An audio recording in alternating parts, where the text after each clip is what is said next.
Good morning student. आज हम पढ़ेंगे कक्षा 8वीं का गणित। इसमें अध्याय 13 शुरू कर लिए थे। चक्रवृद्धि ब्याज वाला प्रश्न था। 13.1 पढ़ लिए हैं। 13.2 के लिए हमने कुछ समझ लेते हैं। इसमें चक्रवृद्धि ब्याज की गणना हमने पहले वर्ष के लिए करते थे, एक वर्ष के लिए। अब 3 माह और 6 माह में चक्रवृद्धि ब्याज की गणना हो जाने पर उसमें जो ब्याज है वो फिर से मूलधन हो जाएगा। 3 माह में फिर से मूलधन हो जाएगा, 3 माह में, फिर 3 माह में, 3 माह में जोड़ते जाएगा, ब्याज मूलधन बनते जाएगा।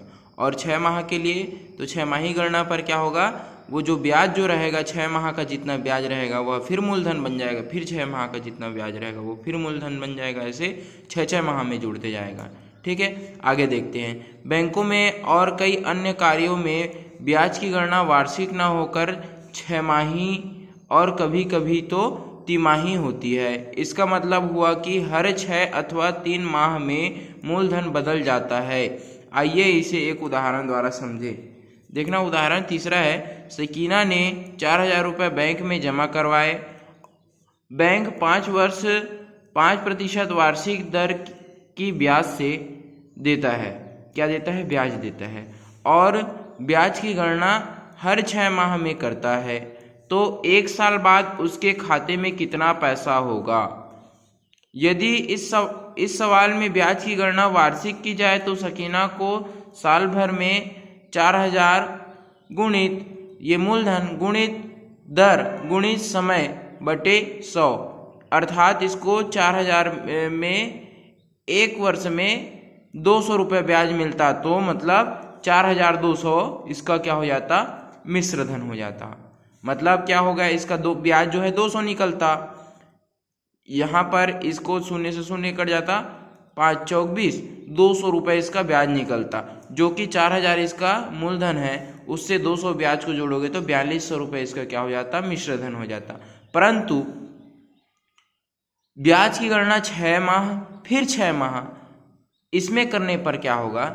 चूंकि ब्याज की गणना 6 महीने में होती है, इसलिए हमें 6 महीने तक का ब्याज निकाल कर मूलधन में जोड़ना होगा। अब 6 महीने तक का ब्याज निकालोगे तो 6 महीने का ब्याज कितना होगा? यहाँ पर मूलधन गुणित दर गुणित समय। अब देखना, 6 महीने को हम 6/12 मतलब एक साल में 12 वर्ष होते, तो 6/12 वर्ष लिख सकते हैं।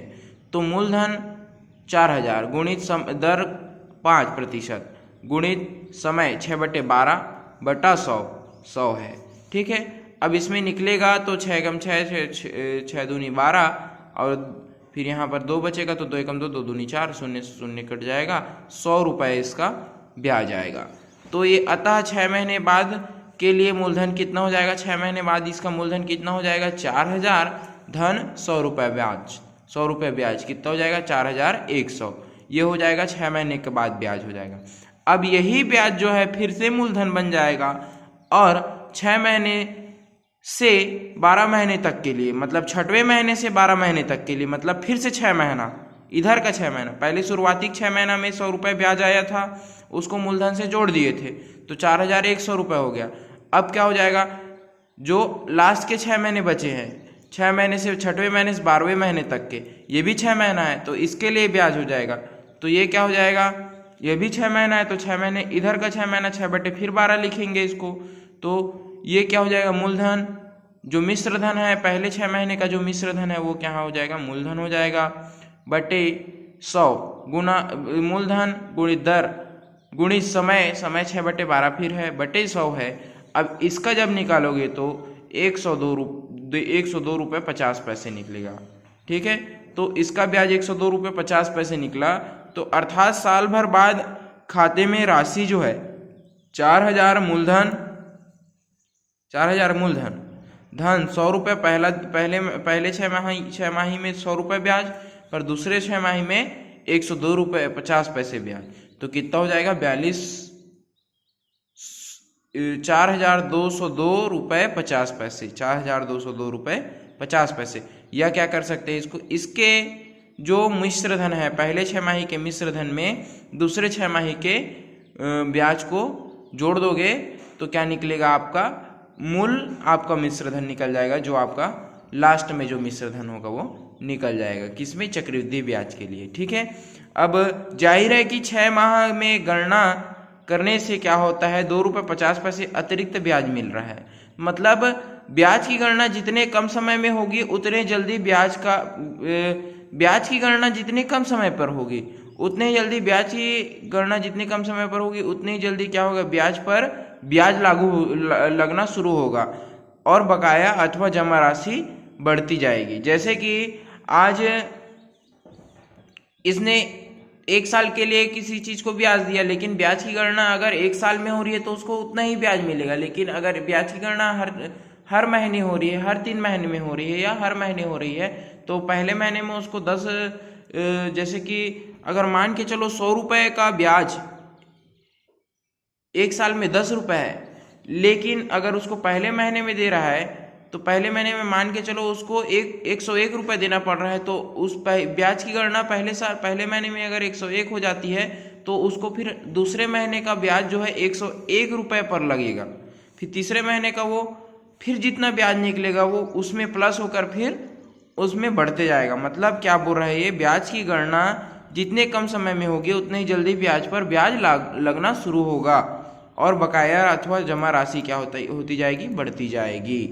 ठीक है, इसके बाद ये प्रश्न पहला है, एक घरेलू बचत खाते पर 5% वार्षिक चक्रवृद्धि ब्याज से देता है। यदि प्रत्येक 6 माह में मूलधन में जोड़ा जाए, प्रत्येक 6 माह क्या होता है, मूलधन में जोड़ दिया जाता है, तो नरेश को बैंक में 1600 रुपये जमा करने पर 1 वर्ष पश्चात कितना ब्याज मिलेगा। 1 वर्ष के लिए इसका निकालना है और 6 माही ब्याज निकालना है।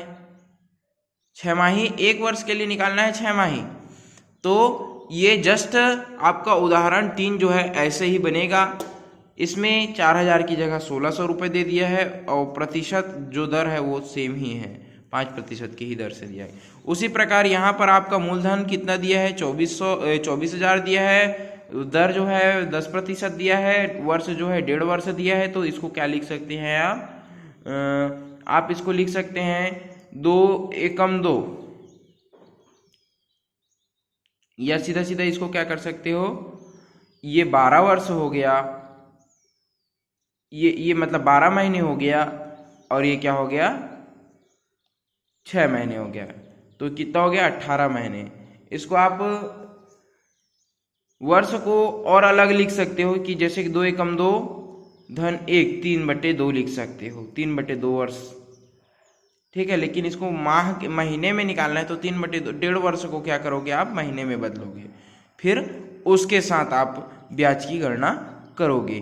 ठीक है, और ये भी 6 माह के लिए है, तो 6 माह का ब्याज की गणना करना है। ठीक है, इसके आगे का प्रश्न आपका पूरा सेम बनेगा, HW है।